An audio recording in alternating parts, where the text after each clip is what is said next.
njagala okubategeeza nti nze official munnamawulire owa social management Alani naddako era oba towulidde nga njogedde ekintu kyonna kyonna totawaana baba bakulimba kati wabaddewo ekibuuzo ekinene mwogedde ebbanga nga ffe tusirise nga mugamba Spice Diana yayawukana ne manager Roger twogedde ku manager Roger waali abali ku kamera temumulaba olw'okuba si musajja wa kamera nga tuli ne Spice Diana wano wennyini manager Roger ali awo kati simanyi kiki mugamba kwawukana nze awo wentandikidde kati nsobola okwongera Spice akazira just katono nnyo ku nsonga eyo yoze okay omanyi nze buli wenkomo okula mu maaso nina ebintu byendize nti tosobola kusanyusa buli omu ate asirise teyejjusa kubanga abantu bokye baagala nze kyannema okutegeera kati ekyo bw'okitegeera ofokasinga ku biroga by'olina okukola ng'omuntu kati ebintu bino bano omulimu gwe tulimu gulimu abatwagala n'abatatwagaliza ate abatatwagaliza ekyennaku tebasinga batwagaliza naye ate baleekaana nnyo noise mungi omanye ekirungi tekireekaana kuba kiba kimanyi kirungi ekibi kifightinga nnyo bakirabe kubanga kibi tebajja kiraba so ekirungi era nga bwogambye nti tuli wano ewange owo wa manager wa buli muntu yenna njagaliza lugirugule ekyomukisa omubi tukyali ffenna tutambuza emirimu akategedde ekyomukisa omubi kibalume tekijja baluma naye era omuntu yenna waddemba okwogera kubanga buli muntu agenda mu maaso balowooza nnyo nti buli gwalina gwe balina omuggyako bakutemeko amagulu emikono kyova olaba nti osanga nnyo mwenna bafaani bange ba team Spice bakimanyi nti yonna gye bayita babakwongera nnyo ebigambo obeene Spice oli mu ttiimu ye akuwaaki akusasula mmeka omuntu amanyi kyayagala bakimanyi ofunamu ki yes omuntu akikubuuza naye mbabuulire ekintu kimu gwe weemanyi nekyoyagala gwokimanyi ne bw'olikola ky'okusanyusa abantu kankubiri abantu tebagala kumanya lw'olibeera mu mitawaana ng'oli bubi lw'olimanya nti ku nsi oliwo ku lulo n'abakola ki abakwagala kati ekintu ekyo nkuwadde example n'engulaga tibba abantu tebatwemazaamu oli ajja kwogera kyokola nze sikyayagala kunnyonnyola abantu lujja because buli kye tuyitamu tukiyitamu nga ffe oba ndi bubi oba ndi bulungi era abajja okumbeerawo be bantu abanjagala atakwagala tali kwagala ebbanga lyonna nemwokola ki atakwagala oba omulaba kitegeeza era oyo ayagala oba twawukane ne manager Roger kyayagala ate agenda kukirwana paka ebbanga lyonna sekyomukisa omubi ekyomukisa omubi Katonda aba yasalawo ekintu kiba kijja kuba yatuwa ate yajjawo ayina ensonga lwaki yatuconnectinga okukola tukole tutuuke ne gye tutuuse tubeere bakakambule mwafokasinge ku kimwongerayo obulamu butunyumire kubanga nze okwawukana ne manager Roger b'okuba naye tekikwongerako kyeŋŋamba abantu nti bw'olwana ennyo nveeko kyennina kinaakuddira sooka okyebuuze kati ng'ekyo kitegedde noonya ekikyo nze okole ki ondekere ekyange kubanga ekyange ate ne bw'onolwana kinveeko amazima ojja sigala nga bw'oli ate nze nange nja sigala nga nze so bw'oyagala onsuuza ettooke oba onsuuza kyennina ogamba Spice awo talina kubaawo njagala ave neewuwe biki ennyumba ekuddire emmotoka ekuddire piki gyenvuga ekuddire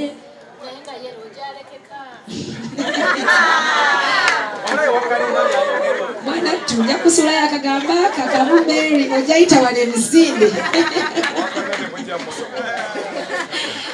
Mary Vale yafuna kalina olowooza munaacha tafugika yajja mu lugulu abakalina naye maama bye byange nze just kinandisayo buli faani wange ali eyo afokasinge ku Spice Diana kubanga ngera bwolaba ekintu bwe kitambula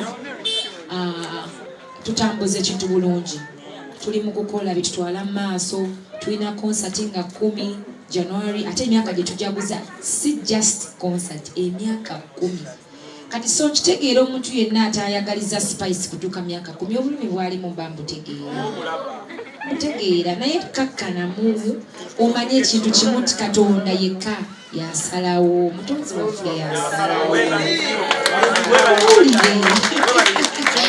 naye nga mbaagala nnyo buli faani wange yenna amaaso gateeke ku nze tobuzaabuzibwa oli byayogedde bayogedde ki bayogedde ki ekimatale nga ye Spice Diana oyo gwe wayagala emyaka 10 emabega oba 5 oba 4 yona akyaguli mu maaso ate akyali focused ku kyalina okukola kubanga kyakola nekyayagala akimanyi ensonga lwaki ali wano.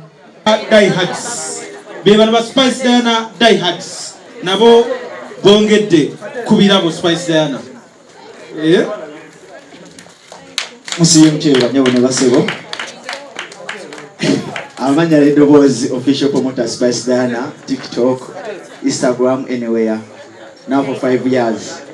So ekiriwo eno tiimu mpya naye ffenna tuwagira omuntu ogwo era tuli wamu ne Spice Gadgets n'ababoda tuli awantu wamu kati ekyatukoseza tiimu eno tubeereyo ne bali bakanyama nti waliwo aleeta embeera bajja ku ground ne bakola so beekuttemu bali abantu nga 6 nono omukyala mwali Bambi naye mwali kati ekisigadde byonna byonna kyensaba nze nga official promoter Spice Diana nga nfukamidde nsaba Diana mu byonna tuyawukana manager looki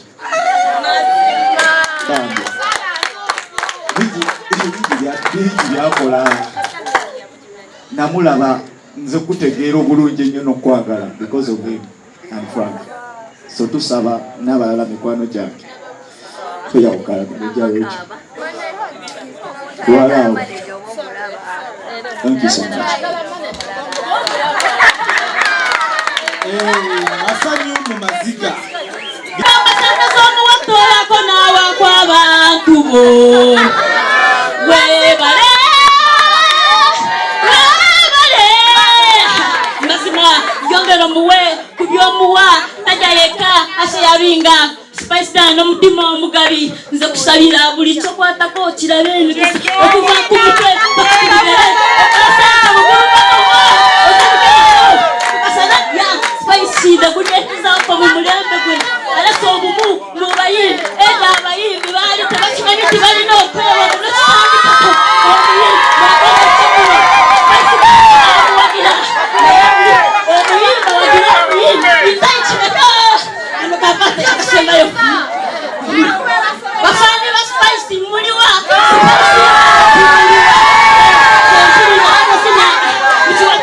amasina kwenda kananzina kolimbo kwenda kananzina kalipisana ya batikone ndongo batikona ndongo batikone ndongo batikona ndengala batikona itaichineko okay itaichineko nakani kuna mnoga this is not my day it is your day.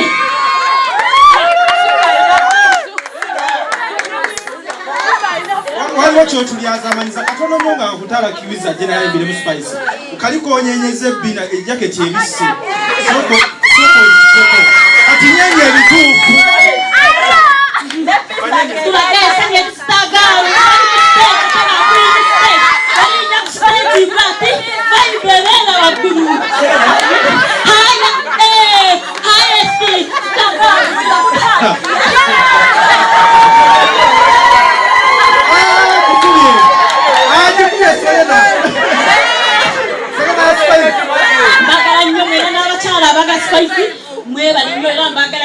Sichari singo, mama sasula twale, thank you.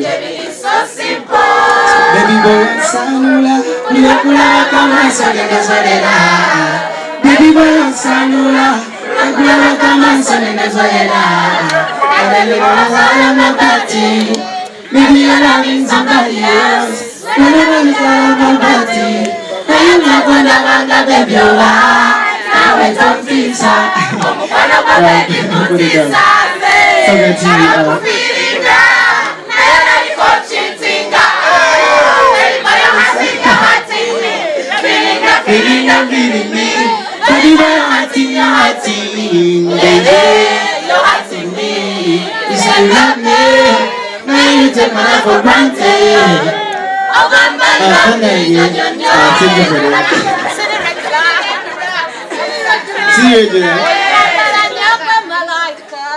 Siriretula yadolina bajibola beyo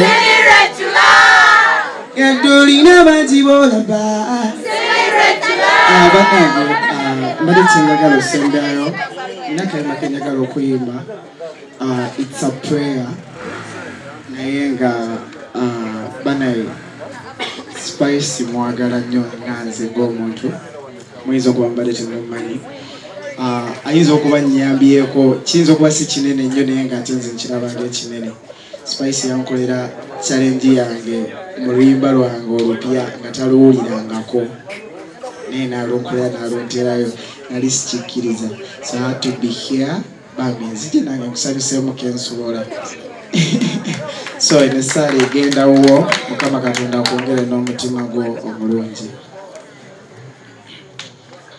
ono gwe njogerako Mukama ebyange byonna bimanyi abalungi n'ababi abalaba n'abalabe bange babalaba eyatonda byonna yabifuga kabuba obulamu yabufuga yalukeseza ne luno era singa embeera omulamu Mukama onkumye nnyo Mukama kibeerawo ekyo twakimaze bulade ekyo twakikiryalinze obadde toliiwo spice n'agamba nti ebyo biboozi bya ku street era ina n'abaako kyowulira olina kukijja gyendi ate temukisuubira temukisuubira kati bino birabo bya spice bakyabireeta ndowooza mubiraba bwe tugenda wa spice tubula kusulawo busuzi naye bino magenda kweyuna gye yavudde oyagala kubebaza jangu nawe oli timu die hard. Yes, I'm in Team Spice Dana. My name is Spice Dana. Thank you for everything. Narano Tarangora Kansanga, I've given up. Spice Dana came to me. Najewa Ka with the team. Spice Dana and Uncle fundraiser. I couldn't even afford the chemotherapy. But I thank God I look like this now. Ngawa yansanga swenda limfana na.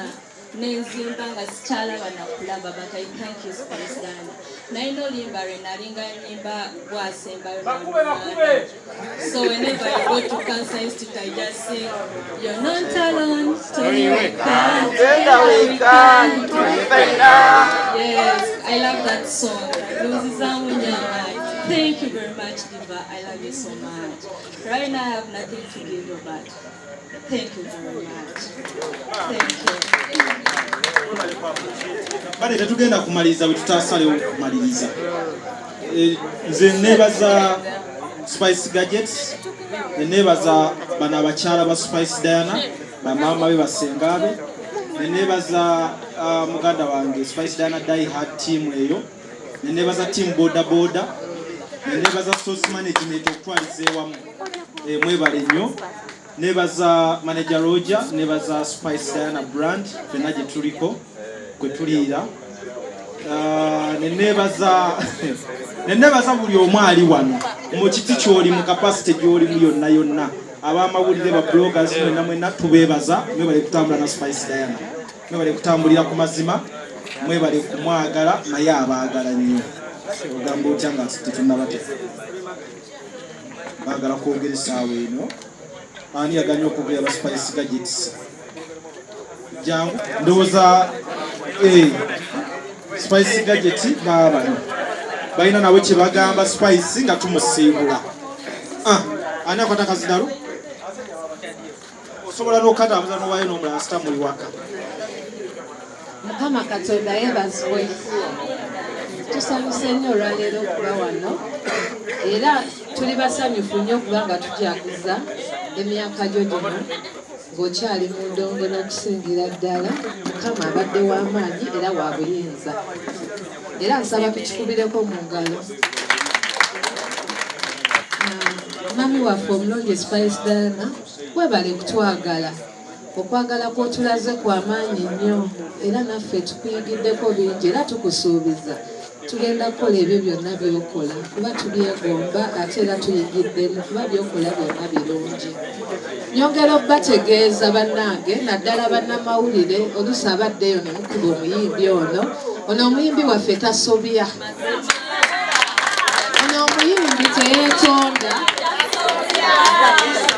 tawozesebwa ate n'ekyatakakibwa kola kintu ebintu abikolera ku peesi ye mulina ebintu byemuze nga mutukaka lwaki tali bwati bannanga ajja kikola ng'obudde butuuse tetuli mu mpaka sino waliwo agenda okufuna ebirabo n'ekirala njagala okusaba bannamawulire oluusi we muba mwogera ebintu ebimu ku muyimbi mutuwenga ekitiibwa kuba tuli brandi nnene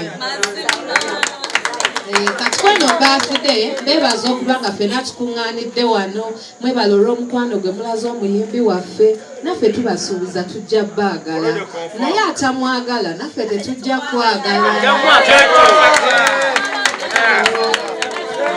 mukitegedde togeza newepima kunanye nebirungoelegana ebyomugongo betasewa fireban toyingira amazina gakima nga tolina mukira tozala wakusingako kuba kukira welikandoze ditala ya sitima saba mukama kujegere fake swagger them fake mama them fake feminist fake everything